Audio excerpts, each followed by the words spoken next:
under Islamization knowledge was the work of al-Faruqi, when he mentioned at least the experience of what was going on into the 60s and 70s. There were a lot of work in the United States, specifically, concerns about the Islamic presence in the West.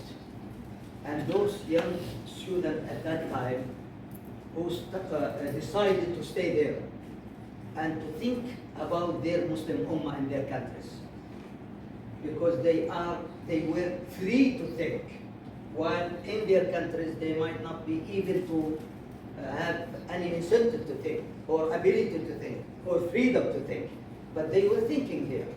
So they established institutions, and at the end they decided to establish this institution, International Islamic International Institute of Islamic Thought, for those people in order to live in that institute and work free of charge in that institute for the rest of their life. So that was their vision and mission. At that time, the knowledge that they have in their experiences, mostly they were medical doctors, engineers, okay, and scientists. Most of them were like this, but they realized the need for social studies and the humanities. Okay, so that's why they established, for example, in 1968, the Islamic Medical Association. In 1969, Association of Muslim Scientists and Engineers. In 1972, Association of Muslim Social Scientists. That was the latest one. They realized the need, that this is our need. So they started from that, in fact, in 1972, to think about this integration of human sciences, basically with the Islamic sciences. Of course, the experience of al-Faruqi himself was something reflected in his ideas. He was trained in philosophy in American University of Beirut. Then he went to America, also continued his studies in philosophy, in Western philosophy, okay? And he was a professor at universities, and he realized that he is, yes, he is Palestinian, yes, he is an Arab, yes, he is a Muslim, but he is American now. But as a professor, he is not qualified to have this Palestinian, Arabic, Islamic identity.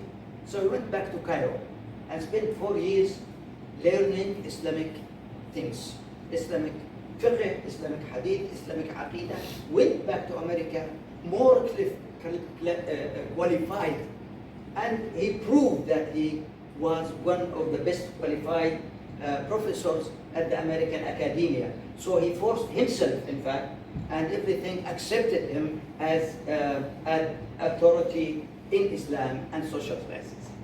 That's why many Orientalists would deal with him and ask him to write certain pieces of work from his own worldview to explain how he, al-Faruqi, would understand others.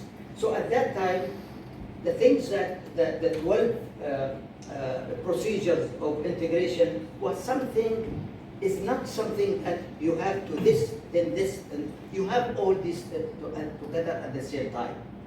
It's not a process which you start with something to go to the other. If you do that, you will finish your life without doing anything. But that's one of the misunderstanding of what al-Faruqi has mentioned. So, but in order to be qualified to do that, you have to have your Islamic background, and you have to master your specialization at the same time. Okay, so what you need of your Islamic background, you have to continue, you have to complete it. What you have in need in your specialization, you have to be to complete it, to be at the best level of knowledge like others, or best than others, or better than others. That's the idea, that those who are going to do the integration and the Islamization should be well qualified in Islamic side and in the contemporary knowledge. That's the whole idea. So it's not something that procedures which you will not move from one another to from one level to another at the end of your life. That's some of the misunderstanding. That's why later writings about Islamization knowledge was more simple, just to make sure that everyone who is trying to do Islamization should have at least these two legs, okay? Contemporary knowledge and Islamic knowledge.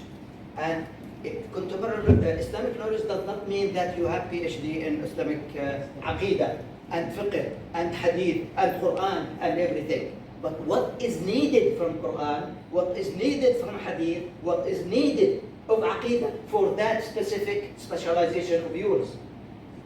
And that's easier than thinking about acquiring everything about Islam. For example, if you ask a certain very well-versed professor now about distributing earth,